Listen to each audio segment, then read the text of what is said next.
Câmara de Ribeirão Preto discute lei orçamentária para 2026. Depois de uma baixíssima participação popular, os vereadores agora votam nas próximas semanas como a Prefeitura deverá aplicar os mais de 5,4 bilhões de reais. A audiência pública foi realizada no dia 13 de novembro com um plenário esvaziado, tanto por parte da população quanto dos vereadores. A discussão não poderia ser mais importante para o município. A Câmara está prestes a votar a proposta de orçamento do ano que vem. O primeiro planejamento feito pelo governo Ricardo Silva. Valor recorde. Exatamente R$ 5.447.030.092,81. Tudo o que a Prefeitura deve aplicar nos mais diferentes setores e serviços públicos. Na opinião de quem atua nessa área, um orçamento alto para uma administração que custa igualmente muito caro. Ribeirão Preto, pelo menos até o momento, segundo os documentos, ela existe para manter a sua máquina funcionando. E essa lógica ela precisa ser alterada. Claro, educação é de uma forma, saúde de outra maneira, mas quando a gente entender essa dinâmica de mudar, a gente precisa criar desenvolvimento. Como houveram vários investimentos no município, decorrentes de financiamentos, esses financiamentos agora passam a ser pagos por essa gestão. Então, isso aumentou um pouco as despesas financeiras. E essa máquina, também conhecida como Prefeitura, deve gastar mais com saúde, quase 1 bilhão e 80 milhões de reais. A promessa é investir em mais tecnologia. O primeiro passo dado esse ano desagradou a população, com a central de agendamento que não ajudou a diminuir a fila de espera do SUS. Quando nós vem aqui para marcar uma consulta com o médico, aí passou que agora abaixou o aplicativo, nós abaixou esse aplicativo, mas não consegue marcar a consulta. E esses idosos que não sabem nem mexer no telefone, abrir um telefone, como é que fica eles? Entendeu? A política boa, a ação boa é aquela que funciona. Então, por mais tecnológico, por melhor que tenha sido a intenção, a própria população está deixando claro que essa forma de trabalho, essa escolha, essa opção, ela não é satisfatória. Destaque também para as áreas de infraestrutura e de água e esgoto, que juntas representam quase 20% do orçamento. Elas dizem respeito a outra grave deficiência que marcou o primeiro ano do governo. Problemas antigos ou relacionados às novas obras de mobilidade que registraram, por exemplo, muitos alagamentos pela cidade toda. Investir nos próximos anos será difícil. A Prefeitura está muito comprometida com dívidas. Um dos principais gargalos está no Instituto de Previdência dos Municipários. O IPM deve movimentar 981 milhões de reais. É um orçamento maior do que o da educação pública, a segunda pasta que mais recebe verbas.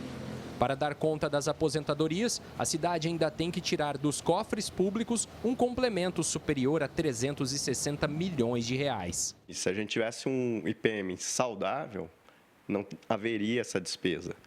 Então, a gente está cobrindo esse rombo do IPM, o que também vai diminuir a margem de gestão da atual administração. Quando a gente iniciou esse regime lá nos anos 30, a gente tinha 8 pessoas para pagar 1, e hoje a gente tem uma proporção de menos de 2 pagando 1, fora os diversos outros regimes de trabalho que a gente tem. Para sustentar um orçamento de mais de 5 bilhões de reais, é claro que a cidade precisa caprichar na arrecadação.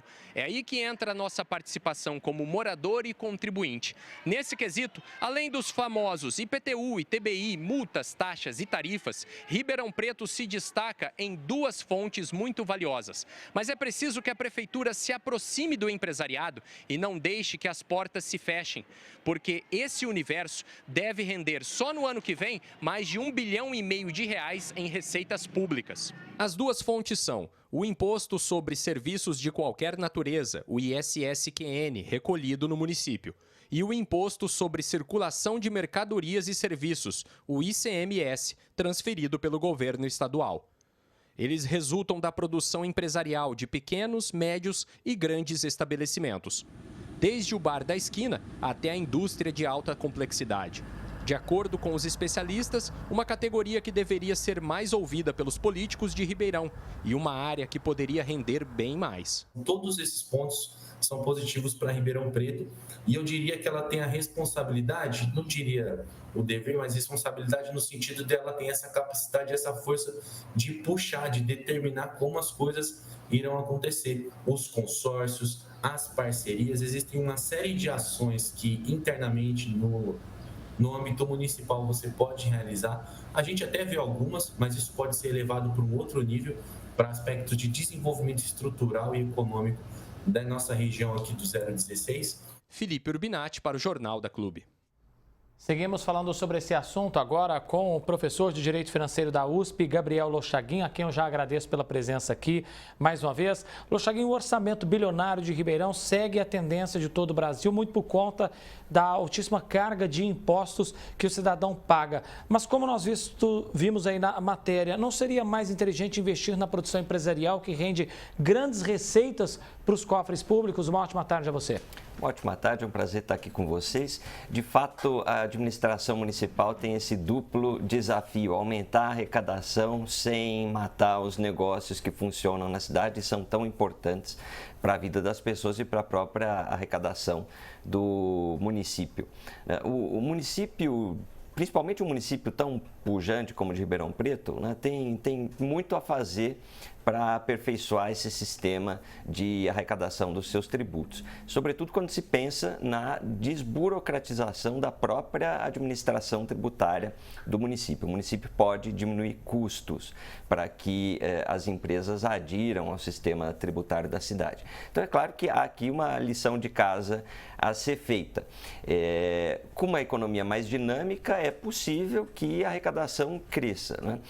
Muito embora também é preciso destacar que o município não pode fazer tudo sozinho, porque, como foi dito também na reportagem, boa parte dos tributos que incidem sobre a atividade comercial local é estadual e também, por que não dizer, também federal, sobretudo quando se tratar de produção industrial, né?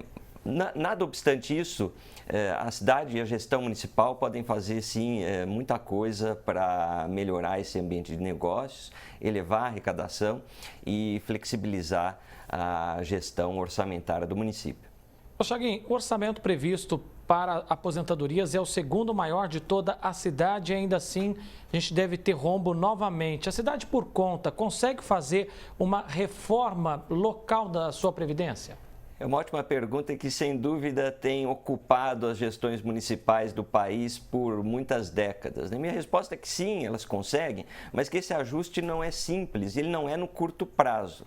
Pelo fato de que muitas das aposentadorias pagas, que são boa parte das despesas municipais, criam direitos adquiridos, né? E o município tem que continuar pagando isso por muitas décadas, né?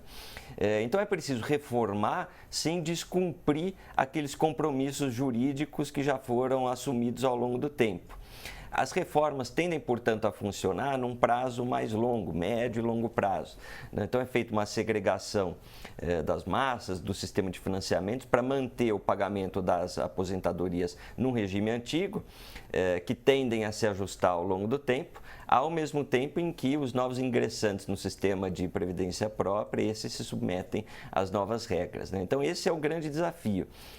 No curto prazo é muito difícil reduzir drasticamente essas despesas com a Previdência, mas, de novo, uma boa lição de casa pode garantir que as gerações futuras tenham uma situação melhor do que a nossa quanto à gestão do orçamento público.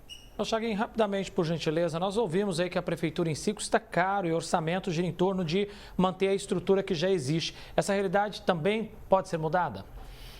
Sim, sobre vários aspectos, né? O funcionalismo, o pessoal ativo representa uma despesa bastante elevada, né? E também uma racionalização da prefeitura é importante nesse sentido. Revisar contratos, verificar se todas as contratações são necessárias, verificar como é que estão os cargos em comissão, aqueles que podem ser ajustados num prazo mais curto, evitar desperdícios, enfim, tudo isso oferece uma solução para aliviar um orçamento que tem muitos encargos e um nível muito pesado de despesa pública. Professor de Direito Financeiro da USP, Gabriel Lochaguim, agradeço mais uma vez a presença do senhor aqui com a gente. Um abraço e até a próxima. Um abraço, Lochaguim. Obrigado. Até.